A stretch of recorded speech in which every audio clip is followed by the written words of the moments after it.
Ada pajak baru untuk pegawai? Ada peraturan terbaru tentang perhitungan gaji pegawai. Gaji 5 juta langsung dikali tarif 5%. Nah, begitu ya headline lagi berada di masyarakat. Makanya nonton video ini sampai habis, karena akan kita kulik satu persatu dan juga akan ada simulasi perhitungan pajak. Dan yang terakhir, saya akan berikan tips tentang cara mengurangi pajak. Benar, memang ada satu tarif baru, yaitu tarif 35% untuk mereka-mereka berpenghasilan di atas 5 miliar dalam setahun. Untuk para crazy rich nih, dan para sultan-sultan nih, kan udah mulai banyak di Indonesia ya.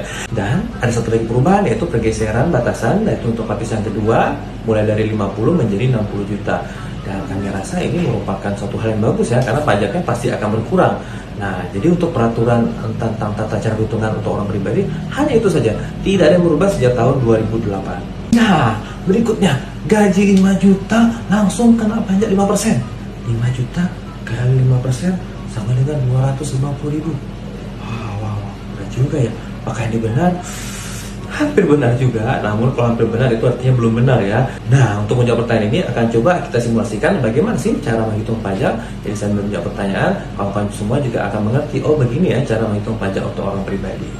Nah, misalkan ada seorang dengan penghasilan 5 juta rupiah, berapakah pajaknya? Nah, untuk mencari pajaknya, kawan-kawan semua harus kalikan dulu dengan 12. 5 juta kali 12 sehingga menjadi penghasilan per tahunnya 60 juta rupiah. Nah, apakah langsung dikali dengan tarif pajak 5%? Ya, tunggu dulu. Jadi sebelumnya harus dikurangkan dulu dengan yang namanya PTKP. Apa itu PTKP? PTKP itu singkatan dari penghasilan tidak kena pajak. Nah, jadi masing-masing orang itu mendapatkan PTKP. Nah, minimal itu 54 juta rupiah. Misalnya belum nikah, belum ada tanggungan itu 54 juta rupiah. Jadi ini sebagai contoh saja, berarti PTKP 54 juta rupiah. Nah, PTKP ini juga bisa berbeda-beda ya. Misalnya 54 juta rupiah ini kan dasarnya. Bisa jadi dia sudah menikah. Kalau sudah menikah kita tambahkan dengan 4.500.000 sehingga totalnya menjadi 58.500.000 rupiah. Misalnya sudah menikah, sudah ada anak satu, berarti dia tambahkan lagi dengan 4.500.000 sehingga menjadi 63 juta rupiah. Dan maksimal K3 yaitu 72 juta rupiah. 60 juta dikurangkan dengan 54 juta, 6 juta rupiah. Nah, ini yang baru dikalikan dengan tarif pajak, yaitu kalau misalnya masih di bawah 60 juta itu dikalikan dengan 5%.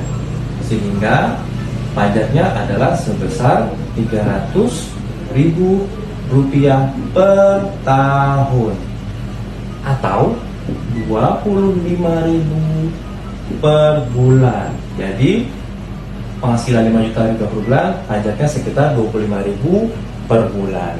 Nah, begitu ya. Mudah-mudahan kampanye semua bisa mengerti. Nah, tadi kan katanya ada tipsnya ya, gimana cara mengurangi pajaknya.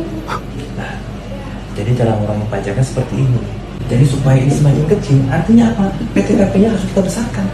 Jadi bagi kawan-kawan semua yang belum menikah, menikahlah. Menikah itu akan membawa PTKP yang semakin besar sehingga pajak kita semakin kecil. Nah, itu saja dari saya. Di akhir, saya mau bilang juga, jangan lupa pokoknya semua, pajak kita untuk kita. Jadi kawan-kawan semua, jangan takut, jangan ragu. Pajak ini akan digunakan untuk kemakmuran bangsa kita sebesar-besarnya.